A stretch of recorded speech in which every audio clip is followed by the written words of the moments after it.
ಅಧ್ಯಾಯ 20 ಯಂತ್ರಗಳು. ಯೋಗಾಭ್ಯಾಸಕ್ಕೆ ಹಲವು ಯಂತ್ರಗಳು ಸೂಕ್ತವೆಂದು ವಿವರಿಸಲಾಗಿದೆ. ಅವು ಹೆಚ್ಚಾಗಿ ಹೆಚ್ಚಿನ ಲೆಕ್ಕಾಚಾರಗಳ ಪ್ರಕಾರ ಜೋಡಿಸಲಾದ ರೇಖೆಗಳಾಗಿವೆ. ಅವು ಕೋನಗಳು ಮತ್ತು ಆಧಾರಗಳನ್ನು ಒಳಗೊಂಡಿವೆ. ಅವುಗಳಲ್ಲಿ ಪ್ರಮುಖವಾದದು ಶ್ರೀಯಂತ್ರ. ಇದನ್ನು ಶ್ರೀಚಕ್ರ ಅಥವಾ ಯಂತ್ರರಾಜ ಎಂದು ಕರೆಯಲಾಗುತ್ತದೆ. ಈ ಯಂತ್ರವನ್ನು ಈ ಪುಸ್ತಕದ ಮೊದಲ ಚಿತ್ರದಲ್ಲಿ ಕಾಣಬಹುದು. ಶಂಕರ ಭಗವತ್ ಪಾದಸರಿಯವರು ದೇವಾಲಯಗಳು ಮತ್ತು ದೇವಾಲಯಗಳಲ್ಲಿ ಮೇರುಪ್ರಸ್ತರಂ ಅಥವಾ ಭೂಪ್ರಸ್ತರಂ ಎಂದು ಪೂಜಿಸಲು ಬಳಸುತ್ತಿದ್ದರು. ಇದನ್ನು ಜಂಬುಕೇಶ್ವರಂ ದೇವಾಲಯದಲ್ಲಿ ಕಾಣಬಹುದು.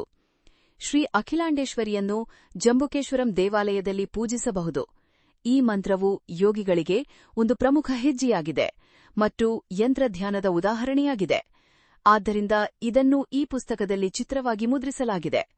ಮಂತ್ರಗಳ ರಹಸ್ಯಗಳಂತೆ ಯಂತ್ರಗಳ ರಹಸ್ಯಗಳು ಗುರುಗಳಿಗೂ ತಿಳಿದಿರುತ್ತವೆ. ಆದ್ದರಿಂದ ಅವುಗಳನ್ನು ಇಲ್ಲಿ ವಿವರಿಸಲಾಗಿಲ್ಲ. ನೀವು ಮನೆಯಲ್ಲಿ ಭಕ್ತಿಯಿಂದ ದೀಪವನ್ನು ಇಟ್ಟರೆ ಅದು ಅತ್ಯುತ್ತಮ ರಕ್ಷಣೆ ಎಂದು ನಾನು ನಂಬುತ್ತೇನೆ. 2. ನಾವು ನೀಡುತ್ತಿರುವ ಯಂತ್ರಗಳ ರಹಸ್ಯಗಳನ್ನು ಘೋಷಿಸದಿದ್ದರೂ ಯಂತ್ರಗಳನ್ನು ಪೂಜಿಸಿ. ಕೈಲಾಸಮುರೈ ನೀಲಪ್ರತಿಯಾರ್ ಘೋಷಿಸಿದಂತೆ ಧ್ಯಾನ ವಿಷಯಗಳ ಬಗ್ಗೆ ನಾನು ಬರೆಯುತ್ತಿದ್ದೇನೆ. ಕೈಲಾಸ ಪ್ರದೇಶದ ಜನರು ಕರಿಯಾಸಿದ್ಧಿಗಾಗಿ ಯಂತ್ರ ಅನುಷ್ಠಾನಗಳನ್ನು ಮಾಡುತ್ತಾರೆ. ಅವರು ಕಾಗದ ಅಥವಾ ಬಟ್ಟೆಯ ಮೇಲೆ ಬರೆಯುತ್ತಾರೆ. ಅವರು ಕಲ್ಲಿನ ಪ್ರತಿಮೆಗಳು, ಲೋಹದ ತಟ್ಟೆಗಳು ಮತ್ತು ಮರದ ಹಲಗೆಗಳನ್ನು ಕೆತ್ತುತ್ತಾರೆ ಮತ್ತು ಕೆಲವೊಮ್ಮೆ ಅವರು ಧ್ವಜಗಳನ್ನು ಸ್ಥಾಪಿಸುತ್ತಾರೆ, ಪಂಜುಗಳನ್ನು ಊದುತ್ತಾರೆ ಮತ್ತು ಲಾಟೀನುಗಳನ್ನು ಸಹ ಮಾಡುತ್ತಾರೆ.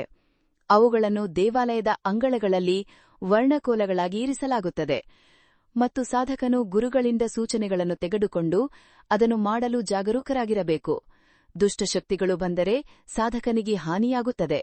ಪ್ರತಿ ಯಂತ್ರಕ್ಕೆ ನಿರ್ದಿಷ್ಟವಾದ ದೇವತಾ ಮಂತ್ರವನ್ನು ತೆಗೆದುಕೊಂಡು ಮಾಡಬೇಕು. ದೀಕ್ಷೆ ತೆಗೆದುಕೊಳ್ಳದೆ ಯಂತ್ರಧ್ಯಾನವು ಪರಿಣಾಮಕಾರಿಯಾಗುವುದಿಲ್ಲ. ಯಂತ್ರಗಳ ಆಂತರಿಕ ಅರ್ಥಗಳನ್ನು ತಿಳಿದಿರುವ ಹಿರಿಯರು ಲಘುವಿನಲ್ಲಿ ಕಂಡುಬರುವುದಿಲ್ಲ. ಆರಂಭಿಕ ಹಂತದಲ್ಲಿ ಶಿಷ್ಯನ ಮನಸ್ಸನ್ನು ಸ್ಥಿರವಾಗಿಡಲು ಗುರುಗಳು ಯಂತ್ರವನ್ನು ತಲೆಕೆಳಗಾಗಿ ತಿರುಗಿಸಿ ಬರೆಯಲು ಕೇಳುತ್ತಾರೆ. ಸೂಕ್ತವಾದ ಅವರು ಮನೋಲಯ ಎಂದು ಹೇಳುವರು. ಅವರು ನಿಮಗೆ ಮುಖ್ಯ ದೇವತೆಯನ್ನು ರಹಸ್ಯವಾಗಿ ಧ್ಯಾನಿಸಲು ಹೇಳುತ್ತಾರೆ ಮತ್ತು ನಂತರ ಅದರಿಂದ ಹೊರಹೊಮ್ಮುವ ಹೊದಿಗೆಯ ದೇವತೆಗಳನ್ನು ಪೂಜಿಸಲು ಹೇಳುತ್ತಾರೆ ಮತ್ತು ನಂತರ ಅವರು ಮುಖ್ಯ ದೇವತೆಯಲ್ಲಿ ಹೊದಿಗೆಯ ದೇವತೆಗಳನ್ನು ಸೇರಿಸಲು ಮತ್ತು ಪ್ರತಿಯೊಂದು ಭಾಗದಲ್ಲೂ ಮುಖ್ಯ ದೇವತೆಯನ್ನು ಕರಗಿಸಲು ಹೇಳುತ್ತಾರೆ.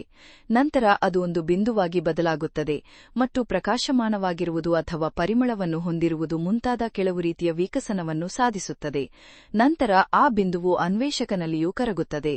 ಈ ಧ್ಯಾನವನ್ನು ವಿರುದ್ಧ ದಿಕ್ಕಿನಲ್ಲಿ ಮಾಡಬಹುದು. 4. ಮತ್ತೊಂದು ಕೈಲಾಸ ಕಮಲ ಹೂವಿನ ಮೇಲೆ ಧ್ಯಾನ ಮಾಡಿ. ಅದರ ಮಧ್ಯದಲ್ಲಿರುವ ಮುಖ್ಯ ದೇವತೆ ಮತ್ತು ಬದಿಗಳಲ್ಲಿ ಹೊದಿಗೆಯ ದೇವತೆಗಳನ್ನು ಧ್ಯಾನಿಸಿ. ಹೂವು ಮುಚ್ಚುತ್ತದೆ. ಹೊದಿಗೆಯ ದೇವತೆಗಳು ಮುಖ್ಯ ದೇವತೆಯಲ್ಲಿಯೂ ಕರಗುತ್ತವೆ ಮತ್ತು ಅದೂ ಸಹ ಮುಚ್ಚುತ್ತದೆ ಮತ್ತು ಅದರಿಂದ ಒಂದು ಬೆಳಕು ಹೊರಬಂದು ಅನ್ವೇಷಕನನ್ನು ಪ್ರವೇಶಿಸುತ್ತದೆ. ಈ ಸಂದರ್ಭದಲ್ಲಿ ಧರೋಭಾಸನ ಅಧ್ಯಾಯದಲ್ಲಿ ಉಲ್ಲೇಖಿಸಲಾದ ಶುಭ ಅಭ್ಯಾಸಗಳು ಸಹ ಗಮನಿಸಬೇಕಾದ ಸಂಗತಿ.